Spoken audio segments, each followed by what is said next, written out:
Hi guys, ഞാൻ ഇതിന് മുന്നേ ഇട്ടിട്ടുള്ള ഒരു വീഡിയോ എൻ്റെ സിസേറിയൻ സ്റ്റോറി എന്ന് പറഞ്ഞിട്ട്, അപ്പം അതിൻ്റെ ബാക്കി എന്നോണാണ് ഈ ഒരു വീഡിയോ എന്ന് പറയുന്നത്. അപ്പോൾ അത് കണ്ടിട്ടില്ലാത്തവർ അതൊന്ന് പോയിട്ട് കാണുക. അതിന് ശേഷം ഇത് വന്നിട്ട് കാണുക. അപ്പോൾ കുറച്ചുകൂടി കാര്യങ്ങൾ നിങ്ങൾക്ക് വ്യക്തമായിട്ടിരിക്കും. അപ്പോൾ നമ്മുടെ തമ്പനയിലിട്ടൊക്കെ പോലെ തന്നെ മാറ്റർ സിസേറിയന് ശേഷമുള്ള ബുദ്ധിമുട്ടുകൾ എങ്ങനെ ഓവർകം ചെയ്യാം എന്നുള്ളത് ഓരോന്ന് പോയിന്റ് ആയിട്ട് ഞാൻ പറയുന്നുണ്ട്. ഒന്നും വിട്ടു പോവാതിരിക്കാൻ വേണ്ടിയിട്ട് ഞാനിവിടെ കറക്റ്റ് നോട്ട് ചെയ്ത് വെച്ചിട്ടുണ്ട് കേട്ടോ. അപ്പം അതിൽ ഞാൻ മാക്സിമം ലെങ്ത് കുറയ്ക്കാൻ വേണ്ടിയിട്ട് ചുരുക്കിയിട്ടാണ് കാര്യങ്ങളൊക്കെ പറഞ്ഞിട്ടുള്ളത്. ഒരുപാട് കാര്യങ്ങൾ വേറെ ഉണ്ട് കേട്ടോ, പക്ഷെ ഞാൻ മാക്സിമം ചുരുക്കാൻ നോക്കിയതാണ്. അപ്പോൾ എനിവേ കാര്യങ്ങളൊക്കെ നിങ്ങൾക്ക് മനസ്സിലായിട്ടുണ്ടാകും. അപ്പം നമുക്ക് ഇന്നത്തെ മാറ്ററിലോട്ട് കിടക്കാം. ഒട്ടും ടൈം കളയണ്ട, നമുക്ക് ഇന്നത്തെ മാറ്ററിലോട്ട് തന്നെ കിടക്കാം. അപ്പം നമ്മുടെ സിസേറിയൻ കഴിഞ്ഞതിന് ശേഷം, അത് എമർജൻസി സിസേറിയൻ ആയിക്കോട്ടെ അല്ലെങ്കിൽ നേരത്തെ പ്ലാൻഡ് ആയിട്ടുള്ള ഒരു സിസേറിയൻ ആയിക്കോട്ടെ, ഏതും ആവട്ടെ, ഇതിന് ശേഷം കഴിഞ്ഞു പോയി, അത് കഴിഞ്ഞതിന് ശേഷം അയ്യോ അത് ചെയ്തല്ലോ ഇത് ചെയ്തല്ലോ എന്നുള്ള ആവലാതിയല്ല വേണ്ടത്. അതെല്ലാവർക്കും ഉള്ളതാണ്. അയ്യോ അങ്ങനെ ആയിപ്പോയല്ലോ എന്ന് വിചാരിച്ചിട്ട് സംഭവിച്ച് പോയതിനെ കുറിച്ച് നമ്മൾ ആലോചിച്ച് വിഷമിച്ചിട്ട് കാര്യമല്ല. അത് എന്തായാലും നല്ലതിനായിരിക്കാം.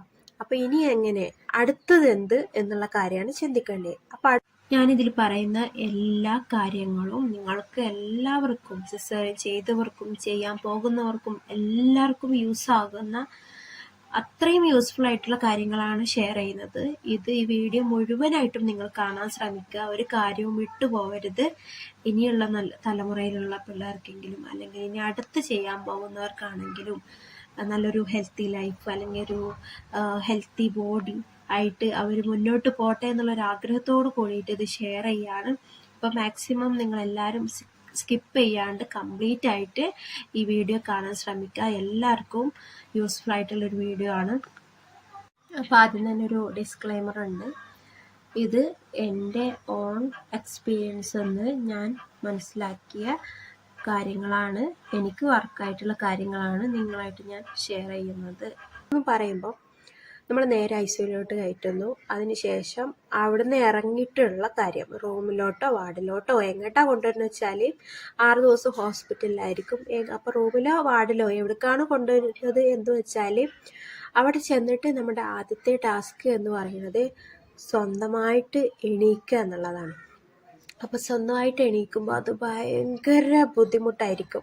സ്വന്തമായിട്ട് എണീക്കുക എന്ന് പറയുന്നത്. അപ്പോൾ നമ്മൾ മിക്കവാറും മറ്റുള്ളവരുടെ 1-2 പേരുടെ ഹെൽപ്പോട് കൂടിയിട്ടായിരിക്കും നമ്മൾ എണീക്കാൻ ശ്രമിക്കുന്നത്. അപ്പം ഈ എണീക്കുമ്പോൾ മിക്കപ്പോഴും സംഭവിക്കുന്നത്, നമ്മൾ എന്ത് ചെയ്യും, ഇങ്ങനെ കിടക്കുകയാണെങ്കിൽ നമ്മൾ നേരെ സ്ട്രൈറ്റ് ആയിട്ട് എഴുന്നേക്കാൻ നോക്കും. അതൊരു ഭയങ്കര വലിയൊരു മണ്ടത്തരാണ് ശരിക്കും പറഞ്ഞാൽ. നമ്മൾ ഇങ്ങനെ സ്ട്രൈറ്റ് ആയിട്ട് എണീക്കുമ്പോൾ നമ്മൾ വയറിലോട്ട്, ആ സ്റ്റിച്ച് വന്ന ഭാഗത്തോട്ട് പ്രശ്നമൊക്കെ വരികയാണ് സത്യത്തിൽ ചെയ്യുന്നത്.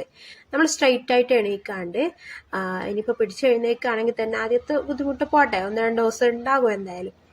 അപ്പോൾ ആദ്യമായിട്ട് നിങ്ങൾ പിടിച്ചെഴുന്നേൽപ്പിക്കാൻ നോക്കുകയാണെന്നുണ്ടെങ്കിലും ചരിഞ്ഞിട്ട് വേണം, ഒരു സൈഡിലോട്ട് ചരിഞ്ഞിട്ട് വേണം എഴുന്നേക്കാൻ നോക്കുക.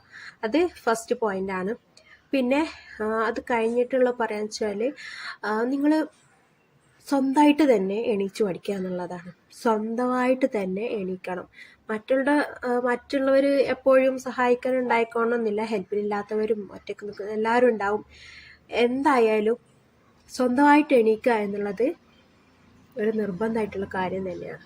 സ്വന്തമായിട്ട് എണീക്കണം. നമ്മളല്ലെങ്കിലും നമ്മുടെ കാര്യങ്ങൾ സ്വന്തമായിട്ട് ചെയ്ത് തന്നെ ശീലിക്കുന്നതാണ് എപ്പോഴും നല്ലത്. ജീവിതത്തിൽ ഏതൊരു ഘട്ടത്തിലായിരുന്നാൽ പോലും സ്വന്തമായിട്ട് എല്ലാം ചെയ്ത് ശീലിക്കണം.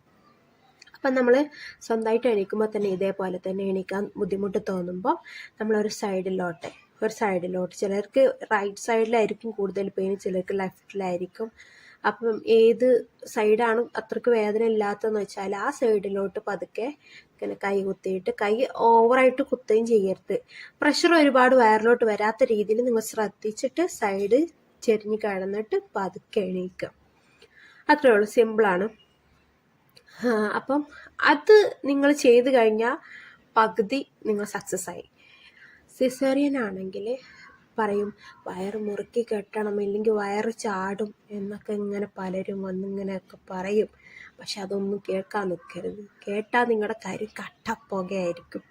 ഡോക്ടർ തന്നെ പറഞ്ഞു തരും, വയറ് ടൈറ്റായിട്ട് കെട്ടരുത്. ചെറിയൊരു ലൈറ്റായിട്ടൊരു കെട്ടുണ്ടാകും, അത് മതി. വയറ് ടൈറ്റായിട്ട് കെട്ടാൻ പോകരുത്. വയറൊക്കെ കുറയ്ക്കുക എന്നുള്ള പിന്നീടുള്ള സംഗതിയാണ്. ആദ്യം നമ്മുടെ ഹെൽത്താണ് നോക്കേണ്ടത്. അപ്പോൾ വയറ് ഒരിക്കലും ടൈറ്റായിട്ട് കെട്ടാൻ നിൽക്കരുത്. പിന്നെ എന്നുള്ളത് ഫുഡാണ്. ഫുഡിൻ്റെ കാര്യത്തിൽ ആദ്യത്തെ കുറച്ച് നാള് കുറച്ച് ശ്രദ്ധിക്കുക. അതായത് ലൈറ്റായിട്ടുള്ള ഫുഡ് കഴിക്കാൻ നോക്കുക. പെട്ടെന്ന് ദഹിക്കുന്ന രീതിയിലുള്ള അങ്ങനത്തെ ഫുഡുകൾ. കാരണം നമുക്ക് വയറ്റിൽ നിന്ന് പോകുമ്പോൾ ആ സമയത്ത് വല്ലാണ്ട് മസിൽ പിടിച്ചൊന്നും പോകാൻ പറ്റൂല. പിന്നെ ഉള്ളതാണ് ഈ എക്സസൈസ്. സിമ്പിളായിട്ട് നമുക്ക് കിടന്നുകൊണ്ട് ചെയ്യാൻ പറ്റുന്ന രീതിയിലുള്ള കുഞ്ഞു കുഞ്ഞു എക്സസൈസസ് പറഞ്ഞുതരും. അത് കൃത്യമായിട്ട് ചെയ്യണം. ഓക്കെ. പിന്നെ ഡോക്ടർ വന്നിട്ട് നടക്കണം, കിടക്കരുതെന്ന് പറയും. നടക്കണം. നടക്കുമ്പോൾ വേദന ഉണ്ടാകും. പക്ഷെ ഈ നടത്തം കൊണ്ട് തന്നെ കുറച്ച് കഴിയുമ്പോൾ വേദന നമുക്ക് സുഖമായി വരും. കാരണം ഈ നടന്നിട്ട് ഇത് സ്റ്റിച്ചസ് ഒക്കെ ഒന്ന് അയവായിട്ട് വരേണ്ടതുണ്ട്. അതിന് വേണ്ടിയിട്ടാണ് നടക്കണം എന്ന് പറയുന്നത്. അതുകൊണ്ട് മാത്രമല്ല, ഈ നടന്നിട്ടില്ലെങ്കിൽ കാലിലോട്ട് ബ്ലഡ് കട്ട പിടിക്കാനുള്ള ചാൻസസ് ഒക്കെ ഉണ്ട്. അതുകൊണ്ടാണ് നടക്കണം എന്നും കൂടി പറയുന്നതിൻ്റെ മെയിൻ ഒരു റീസൺ എന്ന് പറയുന്നത്. പിന്നെ ഇനി നിങ്ങൾക്ക് നടക്കാൻ ഒട്ടും പറ്റുന്നില്ലെങ്കിൽ, ഇപ്പം എൻ്റെ കേസ് എടുത്ത് നോക്കുകയാണെങ്കിൽ, എനിക്ക് ആ ഒരു അവിടെ വെച്ചിട്ടുണ്ടായ ഒരു ഇൻസിഡൻറ്റ് കാരണം എനിക്ക് നടക്കാൻ പറ്റുന്നുണ്ടായിരുന്നില്ല. വേദനയൊക്കെ ആയിട്ട് നല്ല ബുദ്ധിമുട്ടായിരുന്നു. കുറച്ച് ദിവസം ഒട്ടും നടക്കാൻ പറ്റും, എണീറ്റ് നിൽക്കാൻ പോലും പറ്റുന്നുണ്ടായില്ല. അങ്ങനെ ഒരു സിറ്റുവേഷനൊക്കെ ആണെന്നുണ്ടെങ്കിൽ നമുക്ക് അവിടെ നിന്ന് ഒരു സോക്സ് കിട്ടും. ഒരു നല്ല ലെങ്ത്തുള്ള മുട്ടിൻ്റെ മേലേക്ക് പോകുന്ന രീതിയിലുള്ള അത്രയും വലിയൊരു സോക്സ് കിട്ടും. അപ്പോൾ ആ ഒരു സോക്സ് നിങ്ങൾ മസ്റ്റായിട്ടും നിങ്ങൾ ഇട്ടിരിക്കണം. അല്ലാണ്ട് ഇടണമെന്ന് പറയുകയാണെങ്കിൽ അതും ചെയ്യണം. അല്ലാണ്ട് നിങ്ങൾ ഒട്ടും നടക്കുന്നില്ല, പറ്റുന്നില്ല എന്നുണ്ടെങ്കിൽ ഈ സോക്സ് ഇട്ടിരിക്കണം. ഇല്ല എന്നുണ്ടെങ്കിൽ ബ്ലഡ് കട്ട പിടിക്കും, പ്രശ്നമാവും. ഇതെനിക്ക് അവിടെ നിന്നൊരു നേഴ്സ് പറഞ്ഞു തന്നതാട്ടോ, റീസൺ. ഇനി നമുക്ക് ഈ മുറിവ് ഉണങ്ങാൻ വേണ്ടിയിട്ട് എന്തൊക്കെ ചെയ്യാം എന്നുള്ളത് നോക്കാം. മെയിനായിട്ട് വയറിൽ കെട്ട് മുറുക്കാൻ പാടില്ല എന്ന് ഞാൻ പറഞ്ഞു കഴിഞ്ഞല്ലോ. വയറിൽ കെട്ട് ഓവറായിട്ട് വരാൻ പാടില്ല. ചെറിയ ലൈറ്റായിട്ടുള്ള, അത് വളരെ ലൈറ്റായിട്ടുള്ളൊരു കെട്ടേ പാടുള്ളൂ. അപ്പം അതാണ് ആദ്യം നോക്കേണ്ട കാര്യം, കെട്ട് മുറുകാണ്ടിരിക്കുക. പിന്നെ അടുത്തത് ആ ഭാഗത്തോട്ട് നനവ് വരരുത്. എന്ന് വെച്ച് കുളി നനയും പാടില്ല എന്നൊന്നല്ല. ഇടയ്ക്ക് നമ്മൾ 2-3 നേരമൊക്കെ ആയിട്ട്, നമ്മൾ രാവിലെ എന്തായാലും കുളിക്കും, വൈകിട്ട് എന്തായാലും ഒന്ന് മേൽ കഴുകാത്തവരുണ്ട്. പക്ഷെ ആ സമയത്ത് വൃത്തി ഭയങ്കര ഇമ്പോർട്ടൻ്റ് ആണ് കേട്ടോ. അത് നല്ലോണം ശ്രദ്ധിക്കുക, നല്ല ഇമ്പോർട്ടൻ്റ് ആണ്. അപ്പം നമ്മൾ രാവിലെ കുളിക്കുന്നു, വൈകുന്നേരം ഒന്ന് മേലേക്കുന്നു, അതിൻ്റെ ഇടയിൽ മേലേക്കുന്നുണ്ടെങ്കിൽ അല്ലെങ്കിൽ ആ ഭാഗത്തൊന്ന് കഴിക്കുന്നുണ്ടെങ്കിൽ നമ്മൾ ചിലപ്പോൾ ചേഞ്ച് ചെയ്യുന്ന സമയത്ത്, ഫ്രഷ് ആകുന്ന സമയത്ത് എന്തായാലും ഇതാവും. അപ്പം നനവ് വരികയാണെങ്കിൽ അവിടെ ഇടയ്ക്കിടയ്ക്ക് നിങ്ങൾ പോയിട്ട് ഫാൻ ഓൺ ചെയ്തിട്ട് ഫാനിൻ്റെ ചോട്ടിൽ തന്നെ ഇത് പ്ലെയിനായിട്ട് വെക്കാൻ നോക്കുക.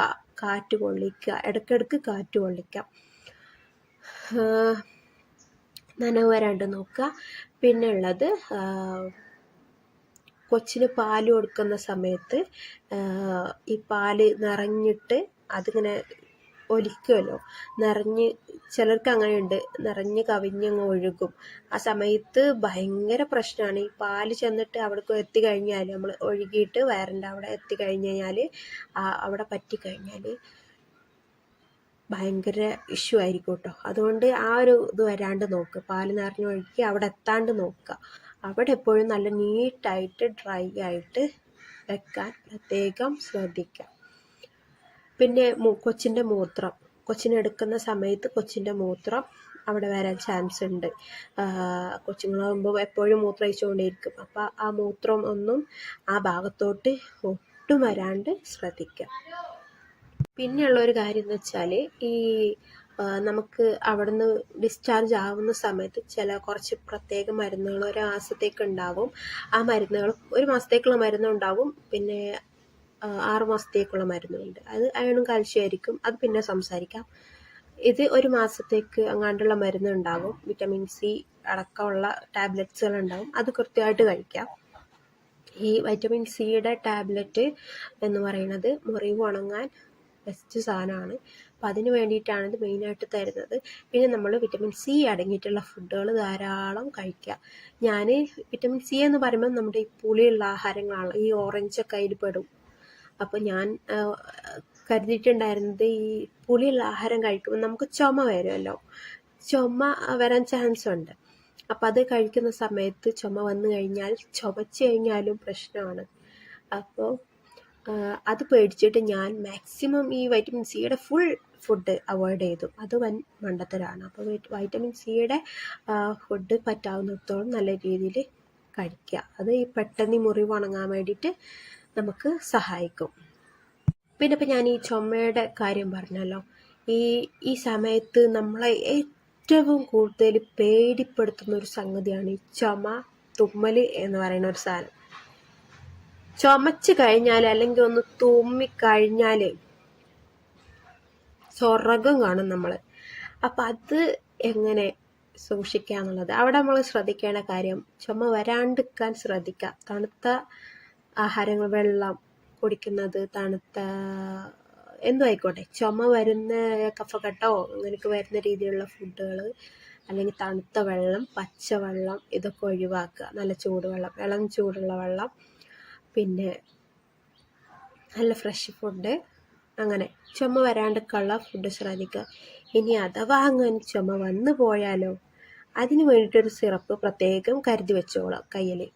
പിന്നെ ചൂടുവെള്ളം, കുറച്ച് ചെറിയ നമുക്ക് പറ്റുന്ന ഒരു ചൂടുണ്ടല്ലോ, കുടിക്കാൻ പറ്റുന്ന ആ ഒരു ചൂടിലുള്ള വെള്ളം ഫ്ലാസ്കിൽ എപ്പോഴും എടുത്തു വെക്കുക. കാരണം നമുക്ക് ഈ സമയത്ത് കഫക്കെട്ടിൻ്റെ ചുമ അല്ലാണ്ട് ഒരു ഡ്രൈ ആയിട്ടുള്ള ചുമ വരും. അപ്പോൾ ആ സമയത്ത് വെറുതെ ഇടയ്ക്ക് അങ്ങനെ വരും, നമുക്ക് ഒട്ടും പ്രതീക്ഷിക്കാത്ത സമയത്തൊക്കെ, നമ്മൾ കിടന്നുറങ്ങുന്ന സമയത്തൊക്കെ ആയിരിക്കും.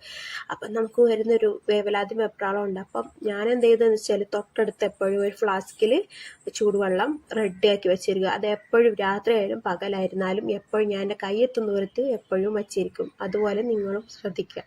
പിന്നെ തുമ്മൽ വന്നു കഴിഞ്ഞാൽ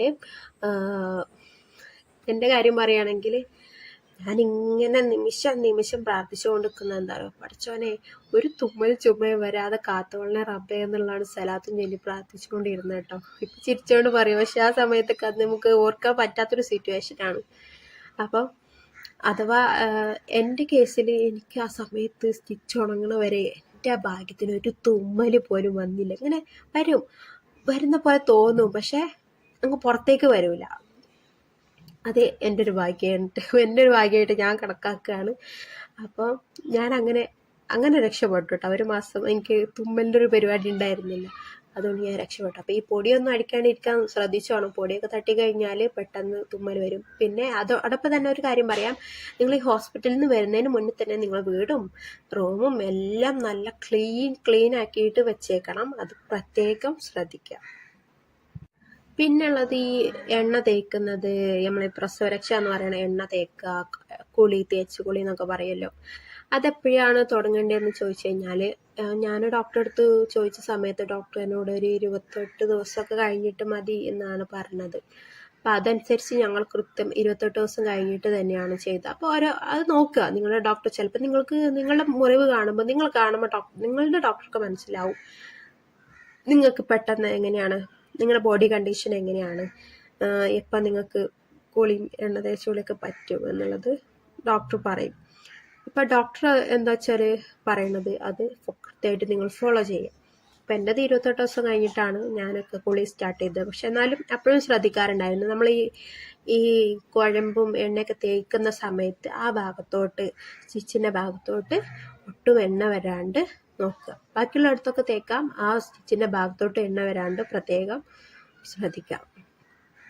പിന്നെ എന്തൊക്കെ ഫുഡ് കഴിക്കുക എന്നുള്ളതാണ്. അപ്പം നമ്മൾ ഹോസ്പിറ്റലിൽ നിന്ന് ഡിസ്ചാർജ് ആവുന്ന സമയത്ത് നമുക്ക് ഒരു ബോട്ടിലുണ്ടാകും, നമുക്ക് പെട്ടെന്ന് ഈ ദഹനം നടക്കാനുള്ള അതായത് കുറച്ച് ലൂസായിട്ട് വയറ്റിൽ നിന്ന് പോകാനുള്ള ഒരു മെഡിസിൻ ആയിരിക്കും അത്. അപ്പം ഫുഡിൻ്റെ കാര്യം ശ്രദ്ധിക്കേണ്ടത് എന്ന് വെച്ചാൽ, കുറച്ച് നാളത്തേക്ക് പെട്ടെന്ന് ദഹിക്കാത്ത രീതിയിലുള്ള കനമേറിയിട്ടുള്ള ആഹാരങ്ങളൊന്നും കഴിക്കാണ്ടിരിക്കാൻ നോക്കുക. പിന്നെ എണ്ണ, മെഴുക്ക്, നെയ്യൊന്നും തൊടേ ചെയ്യരുത്. അപ്പം അതൊക്കെ മാക്സിമം കുറേ നാളത്തേക്ക് ഒഴിവാക്കുക. നിങ്ങൾ സ്റ്റിച്ച് അത്യാവശ്യം ഉണങ്ങുന്നത് വരെ തന്നെ ഒഴിവാക്കുക. അപ്പോൾ ഡോക്ടറും പറയും ഇന്ന സമയത്ത് മതി, ഇത്രത്തോളം ശ്രദ്ധിക്കണം എന്നൊക്കെ പറയും. അപ്പോൾ നിങ്ങൾ എണ്ണയും വറുത്തത്, നെയ്യ് അങ്ങനത്തെ ഒക്കെ ഒഴിവാക്കുക. ഫുഡ് മാക്സിമം ഹെൽത്തി ആയിട്ടുള്ള ഫുഡ് കഴിക്കുക. ഞാൻ എന്താണ് കഴിച്ചതെന്ന് വെച്ചാൽ, ഞാനൊരു കൃത്യം ഒരു 40 ദിവസം നല്ല ചിട്ടയോട് കൂടിയിട്ടാണ് എൻ്റെ ഫുഡ് ഉണ്ടായിരുന്നത്. ഫുൾ വെജിറ്റബിൾസും ഫ്രൂട്ട്സ് അങ്ങനത്തെ ആണ് ഞാൻ കഴിച്ചുകൊണ്ടിരുന്നത്. പിന്നെ മുട്ടയൊന്നും ആ സമയത്ത് കഴിച്ചിട്ടുണ്ടായില്ല. അപ്പോൾ നല്ലോണം ശ്രദ്ധിച്ചിട്ടുണ്ടായിരുന്നു. പാല് കഴിക്കുമായിരുന്നു, പാലൊക്കെ കഴിക്കുമായിരുന്നു. പിന്നെ ഈ ആഹാരം നമ്മൾ ഈ തൂമിച്ച് കഴിക്കുക എന്ന് പറഞ്ഞാൽ അതുപോലും ഞാൻ ചെയ്തിട്ടുണ്ടായിരുന്നില്ല. ആ കാര്യത്തിൽ ഞാൻ വളരെ ശ്രദ്ധിച്ചിട്ടുണ്ടായിരുന്നു. എനിക്ക് കുറച്ച് പേടി കൂടുതലുമായിരുന്നു. അതുകൊണ്ട് തന്നെ ഞാൻ നല്ലോണം ശ്രദ്ധിച്ചിട്ടുണ്ടായിരുന്നു. അതുകൊണ്ട് വലിയ സ്റ്റിച്ചിലോട്ട് പഴുക്കുക അങ്ങനത്തെ പ്രശ്നമൊന്നും എനിക്ക് ഉണ്ടായിട്ടുണ്ടായിരുന്നില്ല. ഇത് കഴിച്ചു കഴിഞ്ഞാൽ എന്ന് വെച്ചാൽ ഈ എണ്ണയോ മെഴുക്കൊക്കെ ബോഡിയിൽ പെട്ട് കഴിഞ്ഞാൽ, ഫുഡിനകത്തൂടെ പെട്ട് കഴിഞ്ഞാൽ ഈ സ്റ്റിച്ചിലോട്ട് പഴുപ്പ് പെട്ടെന്ന് വരും. പഴുത്ത് കഴിഞ്ഞ് കഴിഞ്ഞാൽ ഞാൻ കുറേ പേര് പറഞ്ഞു കേട്ടിട്ടുണ്ട് പഴുത്ത് കഴിഞ്ഞുള്ള അവസ്ഥ. അപ്പം അത് ഭയങ്കര ബുദ്ധിമുട്ടായിരിക്കും. അപ്പം അത് അവോയ്ഡ് ചെയ്യാൻ വേണ്ടിയിട്ട് നിങ്ങൾ മാക്സിമം ഈ എണ്ണ മെഴുക്ക് അതൊക്കെ കുറച്ച് നാളത്തേക്ക് ഒഴിവാക്കുക. പിന്നെയും ഈ 40 ദിവസം ഞാൻ കറക്റ്റ് വെജിറ്റബിൾസ് തന്നെയാണ് ഫോളോ ചെയ്തുകൊണ്ടിരുന്നത്. അതിന് ശേഷമാണ് പിന്നെ പയ്യെ നോൺ ഐറ്റംസ് കഴിക്കാൻ തുടങ്ങിയത്. പിന്നെ ഈ ലേഹ്യമൊക്കെ കഴിച്ചു തുടങ്ങിയപ്പോഴാന്ന് വെച്ചാൽ കൃത്യം ഒരു 2.5 മാസം ഒക്കെ കഴിഞ്ഞിട്ടാണ് ഞാൻ, ചിലപ്പോൾ അതിന് മുന്നേ കഴിക്കുന്നവരുണ്ട്, പക്ഷെ കഴിച്ചവരെ ഒക്കെ ഞാൻ കുറേ പേരെടുത്ത് ചോദിച്ചിട്ടുണ്ടായിരുന്നു, ഈ സിസേറിയൻ കഴിഞ്ഞവർ തന്നെ. അപ്പം ഈ നേരത്തെ അവർക്ക് കഴിച്ചുകൊണ്ടിരിക്കുമ്പോൾ അറിയില്ല, പക്ഷെ ഈ 90 കഴിഞ്ഞ് 3 മാസം കഴിഞ്ഞിട്ടും ഈ സ്റ്റിച്ച് പഴുത്ത് ബുദ്ധിമുട്ടിയവരും ഉണ്ടായിട്ടുണ്ട്, ഞാൻ കേട്ടിട്ടുണ്ട്. എൻ്റെ ഫാമിലിയിൽ തന്നെ അങ്ങനെയുള്ളവരെ ഞാൻ കണ്ടിട്ടുണ്ട്. അതുകൊണ്ടാണ് പറയുന്നത്. അപ്പോൾ ഫുഡൊക്കെ ഒന്ന് ശ്രദ്ധിക്കുക കുറച്ച് നാളത്തേക്ക്. പിന്നെ എന്തായിരുന്നാലും ഇനിയിപ്പം അല്ലാത്തൊരു സിറ്റുവേഷൻ ആണെന്നുണ്ടെങ്കിൽ നമുക്ക് ഓവർ ഫാറ്റ്, നെയ്യ്, കൊഴുപ്പ് അങ്ങനത്തെ ഫുഡൊന്നും ബോഡിക്ക് അത്ര നല്ലതൊന്നും അല്ലല്ലോ. അപ്പം മാക്സിമം അതൊക്കെ ഒന്ന് അവോയ്ഡ് ചെയ്യുക. നമ്മളെപ്പോഴും ഹെൽത്തി ആയിട്ട് ഇരിക്കാൻ വേണ്ടിയിട്ട് നോക്കുക. നമ്മുടെ ബോഡിക്ക് എന്താണ് ആവശ്യമുള്ളത് അത് മാത്രം ബോഡിക്ക് കൊടുക്കുക. പിന്നെ നമ്മൾ ഈ ഇപ്പോൾ ഓവർ വെയിറ്റ് വെച്ച് കഴിഞ്ഞാൽ അത് അടുത്ത സിസേറിയനെയും ബാധിക്കും നമ്മളെ. കാരണം ഈ വയറ് ചാടിക്കഴിഞ്ഞാൽ അത് കുറയ്ക്കാൻ ഭയങ്കര ബുദ്ധിമുട്ടായിരിക്കും ചിലർക്ക്. അപ്പോൾ ഈ വയറ് കൂടുതലാകുമ്പം ഈ സ്റ്റിച്ചിലോട്ടും അതിൻ്റെതായിട്ടുള്ള ബുദ്ധിമുട്ടുകൾ വരുമെന്ന് ഞാൻ കേട്ടിട്ടുണ്ട്. അപ്പോൾ അതുകൊണ്ടാണ് പറയുന്നത് നമ്മുടെ ബോഡിക്ക് വേണ്ട ഫുഡ് മാത്രം ആവശ്യത്തിന് കൊടുക്കുക. ഇനിയിപ്പോൾ വേറൊരു കാര്യം എന്താണെന്ന് വെച്ചാൽ, നമ്മുടെ ഈ ഫീഡിങ് ചെയ്യുന്ന സമയത്ത് ഫീഡിങ് പൊസിഷൻസ് നല്ലോണം ശ്രദ്ധിക്കണം. നമ്മൾ പകലൊക്കെ എന്ത് ചെയ്യും, നമ്മൾ ചിലരെ സംബന്ധിച്ച് ചിലർ ഇങ്ങനെ വെറുതെ ഇരുന്നിട്ട് ചാരിയൊന്നും ഇരിക്കാണ്ട് നിസ്സാരമായിട്ട് ഇരുന്ന് ഇങ്ങനെ ഈ വളഞ്ഞ് കുനിഞ്ഞു കൊടുക്കുന്നവരൊക്കെ ഉണ്ട്, ഇങ്ങനെ ശരിക്കും ശ്രദ്ധിക്കാണ്ട്. അപ്പോൾ അവരുടെ അടുത്ത് പറയാനുള്ളത്, നമ്മളെപ്പോഴും ഒരു ചെയർ എടുത്ത് ഇട്ടിട്ട് നമ്മൾ ഇടയ്ക്കിടയ്ക്ക് എണീറ്റ് ഫീഡ് ചെയ്യേണ്ട ആവശ്യം വരും. അപ്പം നമുക്ക് തന്നെ ഒരു മടുപ്പ് വരും. ബെഡിലിരുന്ന് കൊടുക്കാം, ബെഡിൽ ചാരി ഇരുന്ന് കൊടുക്കാം എന്നൊക്കെ തോന്നും, പക്ഷെ അത് ചെയ്യരുത്. എന്താണെന്ന് വെച്ചാൽ നമ്മൾ ചെയ്യേണ്ടത് കസാലയിൽ ഇരുന്നിട്ട് സ്ട്രെയിറ്റ് ആയിട്ട് ഇരുന്നിട്ട് ഒരു പില്ലോ എടുത്തിട്ട് നമ്മളെ ഈ ഭാഗത്ത് മടിയിലും വെച്ചേക്കുക. പുറകിൽ കസേരയുടെ ഭാഗത്ത് നമ്മുടെ ഈ ഭാഗത്ത് പുറകിൽ ഒരു സപ്പോർട്ടിന് ഒരു പില്ലോ, ഒരു കനം കുറഞ്ഞ പില്ലോ വെക്കാൻ പറ്റുമെങ്കിൽ അതും വെക്കുക. അങ്ങനെ 2 പില്ലോ വെച്ചിട്ട് പിന്നെ കൊച്ചിനെ കറക്റ്റ് കയ്യിലും കറക്റ്റ് എങ്ങനെയാണ് പൊസിഷൻ വേണ്ടത് ആ ഒരു പൊസിഷനിൽ എടുത്തിട്ട് ഫീഡ് ചെയ്യാൻ നോക്കുക. സ്ട്രെയിറ്റ് ആയിട്ട് എപ്പോഴും നിങ്ങളുടെ നട്ടെല്ല് സ്ട്രെയിറ്റ് ആയിട്ട് ഇരിക്കണം, നിവർന്നിരിക്കുക ഏതൊരു സമയത്തും. അപ്പം ഇവിടെ പ്രശ്നം വരുന്നത് എവിടെയാണെന്ന് ചോദിച്ചു കഴിഞ്ഞാൽ, നമ്മൾ രാത്രിയിലായിരിക്കും, പകൽ പിന്നെയും ശ്രദ്ധിക്കും, രാത്രി സമയത്താകുമ്പം. ഇപ്പം എൻ്റെ ഒരു കാര്യം കൂടി എടുത്തു നോക്കുകയാണെങ്കിൽ ഞാനും അങ്ങനെ തന്നെയാണ് ചെയ്തത്. രാത്രി സമയത്ത് എണീക്കാൻ മടിച്ചിട്ട് ബെഡിൽ തന്നെ ചാരി ഇരുന്നുകൊണ്ട് പാല് കൊടുക്കും. ഈ പാല് കൊടുക്കുന്ന ഈ സമയത്തൊക്കെ ഈ ദിവസങ്ങളിലൊക്കെ ഞാൻ ശ്രദ്ധിച്ചു, എനിക്ക് പിറ്റത്തെ ദിവസം രാവിലെ എണീക്കുമ്പോൾ സ്റ്റിച്ചിൽ ഭയങ്കര വേദനയായിരിക്കും. കാരണം നമ്മൾ ആ ഉറക്കത്തിൻ്റെ ഇതിൽ ഇങ്ങനെയൊക്കെ ഇരിക്കും, അതൊന്നും നമ്മൾ ശ്രദ്ധിക്കില്ല. അപ്പം ഇതിലോട്ടൊക്കെ പ്രഷർ വരികയാണ് ചെയ്യണത്. അപ്പം നമുക്ക് ബോധം ഉണ്ടാവില്ല, പക്ഷെ നേരം വെളുത്ത് എണീക്കുമ്പോഴായിരിക്കും ഇതിനൊക്കെ ഇരട്ടി വേദന വരുന്നത്. അങ്ങനെ കുറച്ച് നാൾ അങ്ങോട്ടും ഇങ്ങോട്ടൊക്കെ മാറിയിട്ട് ശ്രദ്ധിച്ചു. രാത്രി കസാലയിൽ ഇരുന്ന് കൊടുത്തും ബെഡിൽ ഇരുന്നൊക്കെ ശ്രദ്ധിച്ചു. അപ്പം ബെഡിൽ ഇരുന്ന് കൊടുക്കുന്ന ദിവസമൊക്കെ എനിക്ക് നല്ല വേദനയായിരിക്കും. കസാലയിൽ ഇരുന്ന് കറക്റ്റ് ആ ടൈമിൽ ആ ഒരു രീതിയിൽ ആ ഒരു മെത്തേഡിൽ കൊടുക്കുമ്പോൾ ഒരു പ്രശ്നം ഇല്ല.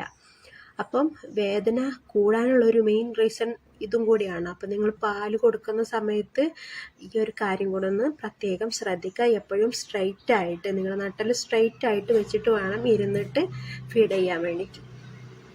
പിന്നെ ഞാൻ പറഞ്ഞു ഈ സമയത്ത് വൃത്തി വളരെ നിർബന്ധമായിട്ടുള്ള ഒരു കാര്യമാണ്. അപ്പോൾ ഈ ചില ടീംസ് ഉണ്ട്, ഇപ്പം പീരീഡ്സ് ആവുന്ന സമയത്ത് തന്നെ പാഡൊന്നും ചെയ്യേണ്ട ഒരൊറ്റ പാഡുമ്പോൾ നേരം വെളുപ്പിക്കുന്ന ടീംസ് ഉണ്ട്. അന്ന് കുളിച്ച് വെച്ചത് പിറ്റത്തെ ദിവസം കുളിക്കുന്ന സമയത്ത് ചേഞ്ച് ചെയ്യും. ഒരിക്കലും ചെയ്യരുത്. വൃത്തി വളരെ നിർബന്ധമാണ്. ഇത് ഈ സമയത്തും അല്ലാത്തപ്പോഴും ഇടയ്ക്കിടയ്ക്ക് കൃത്യമായിട്ട് പാഡ്സൊക്കെ ചേഞ്ച് ചെയ്തുകൊണ്ടിരിക്കുക. പിന്നെ ചൂടുവെള്ളം ഉപയോഗിച്ച് കഴുകുക. നല്ല നീറ്റായിട്ട് സൂക്ഷിക്കുക. ഹൈജീൻ എപ്പോഴും നമ്മുടെ ഫസ്റ്റ് മുൻതൂക്കം അത് ഹൈജീൻ തന്നെ ആയിരിക്കണം. അപ്പം അടുത്തത് ആ ഒരു കാര്യമാണ്. അപ്പം നിങ്ങൾ ഇടയ്ക്കിടയ്ക്ക് പാഡ് ചേഞ്ച് ചെയ്തുകൊണ്ടിരിക്കുക. അല്ലെങ്കിൽ അതിൻ്റെ ആ ബ്ലഡിൻ്റെയും ഒരു ഇൻഫെക്ഷൻ മുകളിലോട്ട് വരാനുള്ള ഒരു ചാൻസ് ഉണ്ട്. സ്റ്റിച്ചിലോട്ട് വരാനുള്ള ഒരു ചാൻസ് അവിടെയും കാണുന്നുണ്ട്. അപ്പോൾ പിന്നെ ഞാൻ സിസേറിയൻ കഴിഞ്ഞു, ഞാനൊന്ന് നല്ലോണം റെസ്റ്റ് എടുക്കട്ടെ, നിവർന്ന് കിടക്കട്ടെ എന്നും പറഞ്ഞ് കിടന്നു കഴിഞ്ഞാൽ നിങ്ങളവിടെ കിടക്കത്തേ ഉള്ളൂ. പിന്നെ എപ്പോഴും കിടക്കാനേ നിങ്ങൾക്ക് ടൈം ഉണ്ടാവുള്ളൂ. ഡോക്ടർ തന്നെ പറഞ്ഞുതരും നമുക്ക് എപ്പോഴും കിടക്കരുത്, കുറച്ചു നേരമൊക്കെ കിടക്കാം, ആവശ്യത്തിനൊക്കെ കിടക്കാം. പിന്നെ നമ്മുടെ ബോഡിയുടെ എല്ലാ ഭാഗവും അനങ്ങണം. ആ സ്റ്റിച്ചിൻ്റെ ഭാഗം ഒഴിച്ച് വയറിൻ്റെ ഭാഗം ഒഴിച്ച് ബാക്കി എല്ലായിടത്തേക്കും നല്ല അനക്കം കിട്ടണം. നിങ്ങൾ ഓടിത്തുള്ളി ചാടി മറിഞ്ഞ് നടക്കണം എന്നൊന്നുമല്ല ഞാൻ പറയുന്നത്. ഇടയ്ക്കൊക്കെ കുറച്ച് നേരം ഇങ്ങനെ കിടന്നതിന് ശേഷം പിന്നെ ഇടയ്ക്കൊക്കെ എണീറ്റിട്ട് പതുക്കെയൊക്കെ ഇങ്ങനെ അങ്ങോട്ടും ഇങ്ങോട്ടും വീടിനകത്തോ പുറത്തോ എവിടെ വെച്ചാൽ കുറച്ചൊക്കെ ഇങ്ങനെ നടക്കുക. പിന്നെ ഡോക്ടർ തരുന്ന മരുന്ന് സ്റ്റിച്ച് ഉണങ്ങാനും പിന്നെ വേറെ എന്തെങ്കിലുമൊക്കെയുള്ള മരുന്നുകളൊക്കെ ഉണ്ടാവും. അതൊക്കെ കൃത്യസമയത്ത് കഴിക്കുക. ഇതെനിക്ക് വേണ്ട, ഇതൊന്നും ആവശ്യമില്ല, അതൊക്കെ കഴിയുന്നതിനാന്നൊക്കെ അങ്ങനെയൊന്നും ചിന്തിക്കാൻ നിൽക്കരുത്. കറക്റ്റ് ടൈമിൽ മരുന്നുകളൊക്കെ കഴിക്കുക. പിന്നെ നമ്മുടെ ഈ റെസ്റ്റ് പീരീഡ് എപ്പോഴാണ്, വർക്കൗട്ട് എപ്പോഴാണ് സ്റ്റാർട്ട് ചെയ്യുക എന്നൊക്കെ ഉണ്ടാവും പലരുടെയും ഡൗട്ട്. ഈ നമ്മുടെ റെസ്റ്റ് ടൈം എന്ന് പറയുന്നത് ഡോക്ടേഴ്സ് എപ്പോഴും 3 months എന്ന് പറയുന്നവരുണ്ട്, 6 months ശ്രദ്ധിക്കണം എന്ന് പറയുന്നവരുണ്ട്. എൻ്റെ ഒരു അഭിപ്രായത്തിൽ 6 months വരെയെങ്കിലും നിങ്ങൾ കുറച്ചധികം കെയർ ചെയ്യണം. വലിയ ഹെവി വെയിറ്റ് ഒന്നും എടുക്കരുത്, വയറിൽ പ്രഷർ വരുന്ന രീതിയിലുള്ള കാര്യങ്ങളൊന്നും ചെയ്യരുത്. എൻ്റെ എനിക്ക് ഓക്കെ ആയെന്ന് തോന്നിയിട്ടുള്ളത് എൻ്റെ ഒരു ഫുൾ ബോഡി കണ്ടീഷൻ എനിക്ക് ഓക്കെ ആയിട്ട് തോന്നിയത് 5.5 മാസം എടുത്തപ്പോഴാണ്. ഓരോരുത്തർക്കും വ്യത്യസ്തമായിരിക്കും. പിന്നെ വളരെ നേരത്തെ 15 ദിവസം കൊണ്ട് സ്റ്റിച്ച് ഉണങ്ങുന്നവരുണ്ട്, 1 മാസം കൊണ്ട് സ്റ്റിച്ച് ഉണങ്ങുന്നവരുണ്ട്, 3 മാസമായിട്ട് മാറാത്തവരും ഉണ്ട്, ഒക്കെ ഉണ്ട്. എല്ലാവരും ഓരോരുത്തർക്കും ഓരോരോ ബോഡി ടൈപ്പ് ആയിരിക്കും, അവരുടെ ഒരു രീതിയും എല്ലാം വ്യത്യസ്തമായിരിക്കും. ഓരോരുത്തർക്ക് പല രീതിയിലായിരിക്കും. അപ്പം എൻ്റെത് ഞാൻ പറഞ്ഞല്ലോ, എനിക്കൊരു 5.5 മാസം എടുത്തു. പിന്നെ വർക്കൗട്ടിൻ്റെ കാര്യം എടുത്ത് നോക്കുകയാണെങ്കിൽ ഡോക്ടർ പറയും എപ്പോൾ തുടങ്ങണം എന്നുള്ളത്. അപ്പോൾ ചെറിയ രീതിയിലൊക്കെ നമുക്ക് ആ സമയത്ത് ഇപ്പം സിസേറിയൻ കഴിഞ്ഞ ആ ഒരു ടൈമിൽ തന്നെ റെസ്റ്റിൻ്റെ ടൈമിൽ ചെയ്യേണ്ട വർക്കൗട്ടുകളുണ്ട്. കുഞ്ഞ് വർക്കൗട്ട് എന്ന് പറയാൻ മാത്രമല്ല, കുഞ്ഞ് എക്സസൈസ് ഉണ്ടാവും നമ്മൾ കഴുത്തിന് വേണ്ടിയിട്ടുള്ളത്. കാരണം ഇവിടേക്ക് അനങ്ങാണ്ടിരിക്കുമ്പോൾ ഇവിടത്തേക്കൊക്കെ ഭയങ്കര ഒരു വേദന വരും. അപ്പോൾ ഇതിന് വേണ്ടിയിട്ട് ഇങ്ങനെയുള്ള എക്സസൈസസ് ഉണ്ടാവും, അതൊക്കെ ഒന്ന് ചെയ്യുക. കയ്യിനുള്ളത്, കാലിനുള്ളത്, കുഞ്ഞായിട്ടുള്ളത് പറഞ്ഞുതരും. പിന്നെ കുറച്ചുകൂടി കൂടുതലായിട്ട് പോവുകയാണെങ്കിൽ അത് നിങ്ങൾ കൃത്യമായിട്ട് നിങ്ങൾ സ്വന്തം ഇഷ്ടത്തിന് വർക്കൗട്ടൊന്നും സ്റ്റാർട്ട് ചെയ്യാണ്ടിരിക്കുക. കൃത്യമായിട്ട് ഡോക്ടറോട് ചോദിച്ചിട്ട് വേണം ചെയ്യാൻ വേണ്ടിയിട്ട്. കാരണം ഞാൻ പറഞ്ഞല്ലോ, ഓരോരുത്തരുടെ ബോഡിയും ഓരോ ടൈപ്പായിരിക്കും. അതുകൊണ്ട് നിങ്ങളുടെ ഡോക്ടറെ അടുത്ത് വ്യക്തമായിട്ട് ചോദിക്കുക, എനിക്ക് എപ്പോൾ വർക്കൗട്ട് ചെയ്യാൻ പറ്റും എന്നുള്ളത് ചോദിക്കുക. അപ്പം ഒരു 6 മാസത്തിൻ്റെ ഇടയിലും നിങ്ങൾ ഒരുപാട് ഹെവി ആയിട്ടൊന്നും ചെയ്യാൻ പോകരുത്. സിമ്പിൾ ആയിട്ടുള്ളത് ഡോക്ടേഴ്സ് പറയുള്ളൂ. അതിനനുസരിച്ച് നിങ്ങൾ കൃത്യമായിട്ട് ഫോളോ ചെയ്യും. ഞാൻ ഡോക്ടറോട് ചോദിച്ച സമയത്ത് എന്നോട് ഒരു 5 മാസം കഴിഞ്ഞിട്ടൊക്കെ ചെറിയ രീതിയിൽ സ്റ്റാർട്ട് ചെയ്യാനാണ് പറഞ്ഞത്. പിന്നെ നമ്മൾ ഈ കുറേ കാലത്തേക്കൊന്നും ഈ ആപ്സ് വർക്കൗട്ടൊന്നും ചെയ്യാണ്ടിരിക്കുന്നതായിരിക്കും ഏറ്റവും നല്ലത്. അത് ഞാനൊരു യൂട്യൂബ് വീഡിയോ ഇങ്ങനെ റെഫർ ചെയ്ത സമയത്ത് കണ്ടു. ഒരു 15 മാസമൊക്കെയാണ് കഴിഞ്ഞിട്ട് ഈ ആപ്സ് വർക്കൗട്ടൊക്കെ പാടുള്ളൂ എന്നുള്ള രൂപത്തിലാണ് ഞാൻ അന്വേഷിച്ച സമയത്ത് എനിക്ക് കിട്ടിയൊരു വിവരം എന്ന് പറയുന്നത്. അപ്പം ഡോക്ടറോട് ചോദിക്കുക. ഡോക്ടറിനേക്കാളും വേറെ ആരോടത്തും നമുക്ക് ചോദിക്കാമല്ലോ. അപ്പം ഇങ്ങനത്തെ കാര്യമൊക്കെ ആകുമ്പോൾ ഡോക്ടറോട് തന്നെ നിർബന്ധമായിട്ട് ചോദിക്കുക. പിന്നുള്ളതാണ് ഈ ബെൽറ്റ് എപ്പോൾ നമുക്ക് യൂസ് ചെയ്യാൻ പറ്റും. ഡോക്ടർ ഈ നമ്മുടെ സ്റ്റിച്ചിൻ്റെ കണ്ടീഷനൊക്കെ എങ്ങനെയുണ്ട് എന്നൊക്കെ ചെക്ക് ചെയ്യും. അപ്പം പറയും ഇനി നിങ്ങൾക്ക് ബെൽറ്റ് യൂസ് ചെയ്യാമെന്നൊക്കെ പറയും. അപ്പം എല്ലാവരുടെ അടുത്തും പറയൂല, നോക്കിയിട്ട് കണ്ടീഷൻ നോക്കിയിട്ട് പറയും. അപ്പം ഞാൻ പോയ സമയത്ത് എന്നോട് ഡോക്ടർ അപ്പം ബെൽറ്റ് യൂസ് ചെയ്ത് നോക്കിയിട്ട് നിനക്ക് പ്രശ്നമൊന്നുമില്ല എന്ന് തോന്നുകയാണെന്നുണ്ടെങ്കിൽ നിനക്ക് യൂസ് ചെയ്യാം, ബുദ്ധിമുട്ട് തോന്നുകയാണെന്നുണ്ടെങ്കിൽ റിമൂവ് ചെയ്തേക്ക്, അതാണ് പറഞ്ഞത്. അപ്പം ഞാനിട്ട് നോക്കി. അപ്പം എനിക്ക് ഒരു 1.5 മാസം 40 ദിവസം എങ്ങാണ്ട് കഴിഞ്ഞിട്ടുണ്ട്. അപ്പം ഞാൻ ഇട്ട് നോക്കിയ സമയത്ത് എനിക്ക് പ്രശ്നമായി, വേദനയൊക്കെ വീണ്ടും തുടങ്ങി. അപ്പം ഞാൻ എന്ത് ചെയ്തു, അത് ഒഴിവാക്കി, ബെൽറ്റ് ഒഴിവാക്കി. പിന്നെ ഒരു 3 മാസം കഴിഞ്ഞ് വീണ്ടും ഇട്ട് നോക്കി, അപ്പോഴും ബുദ്ധിമുട്ടായിരുന്നു. പിന്നെയും ഇങ്ങനെ ഇട്ട് നോക്കി, അപ്പോഴും ബുദ്ധിമുട്ടായിരുന്നു. അങ്ങനെ 6 മാസത്തോളം, ഒരു 5.5 മാസം, ഞാൻ പറഞ്ഞു 5.5 മാസം എടുത്തു എനിക്കൊരു സുഖം കിട്ടാൻ വേണ്ടിയിട്ട്. അപ്പം 6 മാസമൊക്കെ കഴിഞ്ഞിട്ടാണ് ഞാൻ വളരെ കുറച്ച് നാളെ ബെൽറ്റ് യൂസ് ചെയ്തിട്ടുണ്ടായിരുന്നുള്ളൂ. ഇപ്പം നിങ്ങൾക്ക് ബുദ്ധിമുട്ടൊന്നും ഇല്ലെങ്കിൽ ഡോക്ടർ പറഞ്ഞ രൂപത്തിൽ നിങ്ങൾക്ക് ഫോളോ ചെയ്യാം. ബുദ്ധിമുട്ട് തോന്നുവാണെങ്കിൽ റിമൂവ് ചെയ്യുന്നതായിരിക്കും ഏറ്റവും നല്ലത്. ഇനിയിപ്പോൾ ഈ ചിലൊരു പൊതുവെയുള്ളൊരു സംസാരമുണ്ട്, ബെൽറ്റ് ഇട്ടില്ലെങ്കിൽ അല്ലെങ്കിൽ വയറ് കെട്ടിയിട്ടില്ലെങ്കിൽ വയറ് ചാടും, പിന്നെ ചൂടുവെള്ളം പിടിച്ചിട്ടില്ലെങ്കിൽ വയറ് ചാടും എന്നൊക്കെ ഉള്ളൊരു സംസാരമുണ്ട്. അപ്പം ഞാൻ ഇതൊന്ന് മൊത്തത്തിലൊന്ന് സെർച്ച് ചെയ്ത സമയത്ത് ചില ഡോക്ടേഴ്സ് പറയുന്നത് ഞാൻ കേട്ടിട്ടുണ്ട്. ഞാൻ പറയുന്നത് ഡോക്ടേഴ്സിൻ്റെ തന്നെ ഇൻ്റർവ്യൂസും വീഡിയോസൊക്കെ റെഫർ ചെയ്തപ്പോഴുള്ള കാര്യമാണ് കേട്ടോ. അപ്പം ചിലർ പറയുന്നുണ്ട്, നമുക്ക് മിക്കവാറും എല്ലാവരും പറയണത് ഈ ബെൽറ്റിലും നമ്മുടെ ഈ ചൂടുവെള്ളം അതിലൊന്നും കാര്യമില്ല എന്ന് തന്നെയാണ് മിക്കവാറും എല്ലാ ഡോക്ടേഴ്സ് പറയുന്നത്. അപ്പോൾ ഇതൊക്കെ നമുക്ക് എക്സസൈസൊക്കെ ചെയ്തിട്ട് കുറയ്ക്കാൻ പറ്റുന്നേ ഉള്ളൂ. അല്ലാണ്ട് സിസേറിയൻ കഴിഞ്ഞു വിചാരിച്ച് ഈ ജീവിതകാലം മുഴുവനും ഈ വയറ് കൊണ്ട് നിങ്ങൾ നടക്കേണ്ടി വരും എന്നൊക്കെ പറഞ്ഞ് ഇങ്ങനെ കുത്തി നോവിക്കാനായിട്ട് വരുന്ന ആളുകളുണ്ട്. അതിലോട്ട് ഞാൻ വരാം. അപ്പം അതൊന്നും നോക്കണ്ട. ഫസ്റ്റ് നമ്മുടെ ഹെൽത്ത് ഓക്കെ ആണോ എന്ന് നോക്കുക. എന്നിട്ട് മതി വണ്ണം കുറയ്ക്കലും വർക്കൗട്ടും ബെൽറ്റ് ഇടാൻ പോലും. ഫസ്റ്റ് ഹെൽത്ത് ഓക്കെ ആണോ നോക്കുക. അടുത്തത് ഈ ബാക്ക് പെയിൻ്റെ ഒരു ഇതുണ്ട്. അതും ഈ നാട്ടുകാരുടെ ഒരു ഇത് പറയുന്നത്. പിന്നെ അതിൻ്റെ കൂടെ ഞാൻ ഒരു കാര്യം കൂടി കൂട്ടിച്ചേർക്കാം. നമ്മുടെ ഈ വിസിറ്റേഴ്സ് ഒരുപാടുണ്ടാകും, നമ്മളെ കാണാൻ വരുന്നവർ. അപ്പം നമ്മുടെ ഫാമിലിയുള്ളവരും അല്ലാത്തവരും നാട്ടുകാരും അയൽവാസികളും എല്ലാവരും വരും. അപ്പം ഇവരുടെയൊക്കെ ഭാഗത്തു നിന്നുള്ളൊരു സെയിം ഡയലോഗാണ് എപ്പോഴും കേൾക്കുന്നൊരു ഡയലോഗായിരിക്കും. ഓപ്പറേഷനായിപ്പോയില്ലേ, ഇനിയിപ്പോൾ ആ നടുവേദന, ആ ബാക്ക് പെയിൻ ആയിരിക്കും ജീവിതകാലം മൊത്തം ഉണ്ടാവും, അത് ജീവിതമേ പോയി. ആ ഒരു സംസാരം മിക്കവാറും നിങ്ങൾ എല്ലാവരും കേട്ടിട്ടുണ്ടാവും, ഞാനും കേട്ടിട്ടുണ്ട്. അപ്പോൾ ഈ ബാക്ക് പെയിൻ വരാൻ കാരണം ഈ ഡോക്ടേഴ്സിൻ്റെ ഇതൊക്കെ നോക്കുകയാണെങ്കിൽ നിങ്ങളൊന്ന് ജസ്റ്റ് ഗൂഗിൾ ചെയ്ത് നോക്കുക. ഈ അനസ്തേഷ്യ കാരണം സിസേറിയൻ നല്ലതാണെന്നൊന്നും അല്ല കേട്ടോ ഞാൻ പറയുന്നത്. അഥവാ ഞാൻ ചെയ്ത് കഴിഞ്ഞാൽ എപ്പോഴും നോർമൽ തന്നെയാണ് നല്ലത്. അല്ലാണ്ട് സിസേറിയൻ ചെയ്തു എന്ന് വിചാരിച്ച് നിങ്ങൾ തകർന്നു, നിങ്ങളുടെ ജീവിതം തീർന്നു എന്ന് വിചാരിക്കാൻ പോകണ്ട. ഈ ഡോക്ടേഴ്സ് എവിടെയും ഈ മെൻഷൻ ചെയ്തിട്ടില്ല ഈ ഇഞ്ചക്ഷൻ കാരണമാണ്, ഈ അനസ്തേഷ്യയുടെ ഇഞ്ചക്ഷൻ കാരണമാണ് ഈ ബാക്ക് പെയിൻ വരുന്നതെന്ന് ഒരു ഡോക്ടേഴ്സ് എവിടെയും പറഞ്ഞിട്ടില്ല എന്നുള്ളതാണ് വാസ്തവം. പിന്നെ ഇത് ആര് പറഞ്ഞുണ്ടാക്കിയതാണ്? അപ്പം ആ ഒരു ചിന്ത ഉണ്ടല്ലോ, അതങ്ങ് എടുത്തൊഴിവാക്കുക. അപ്പോൾ ഈ അനസ്തേഷ്യ കാരണമല്ല ഈ ബാക്ക് പെയിൻ വരുന്നത്. ഇപ്പം നിങ്ങൾ നോക്കുകയാണെങ്കിൽ നോർമൽ ഡെലിവറി കഴിഞ്ഞവർക്കും ഈ ബാക്ക് പെയിനായിട്ട് കഷ്ടപ്പെട്ട് നടക്കുന്ന ഇഷ്ടം പോലെ ആൾക്കാരുണ്ട്. അപ്പോൾ എവിടെയാണ് നമുക്ക് അബദ്ധം പറ്റുന്നത്? ഇപ്പം എന്നോടും ചുറ്റടുത്തുള്ളവരൊക്കെ ചോദിക്കും, എനിക്ക് ബാക്ക് പെയിൻ ഇല്ലേ, പ്രശ്നമൊന്നുമില്ല, നീ എന്താ ചെയ്തതെന്നൊക്കെ ചോദിക്കുന്നുണ്ട്. അപ്പോൾ അവരുടെ അടുത്തൊക്കെ എനിക്ക് പറയാനുള്ളത്, നമ്മുടെ ഡോക്ടേഴ്സ് കൃത്യമായിട്ട് പറഞ്ഞിട്ടുണ്ടാകും 6 മാസം അയണും കാൽഷ്യം ഈ 2 ടാബ്ലറ്റ് നിർബന്ധമായിട്ടും കഴിച്ചിരിക്കണം ഡോക്ടർ പറയും. അപ്പം അത് കൃത്യമായിട്ട് 6 മാസം കഴിച്ചു കഴിഞ്ഞാൽ അപ്പം ഇടയ്ക്ക് ബാങ്ക് വിളിച്ചു, അതാട്ടോ ഞാൻ കട്ട് ചെയ്ത് പോയത്.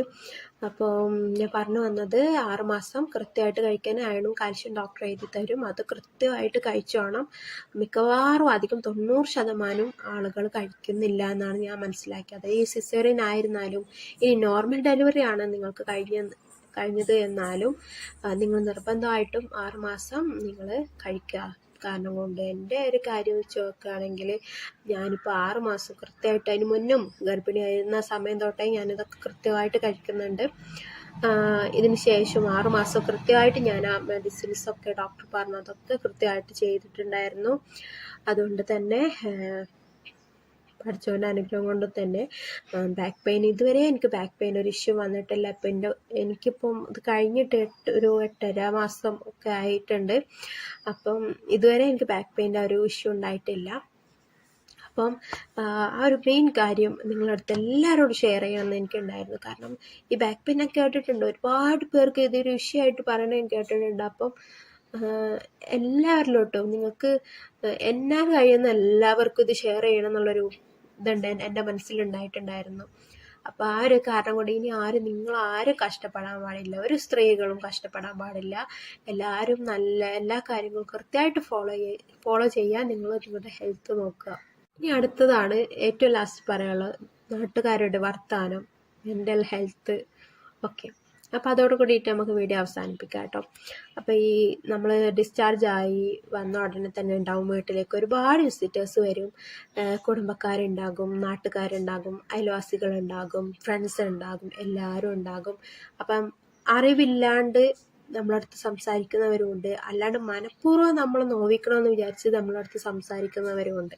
അപ്പം അവരുടെയൊക്കെ പറയുന്നത് സിസേറിയൻ കഴിഞ്ഞു, എന്തിനാ അങ്ങനെ ചെയ്തത്, ഡോക്ടർ വെറുതെ പറയുന്നതാ, ഇപ്പം എൻ്റെ അടുത്തൊക്കെ പറഞ്ഞിട്ടുണ്ട്.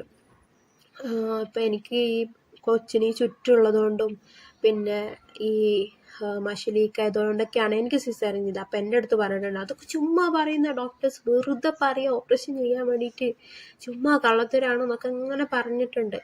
അപ്പം ഞാൻ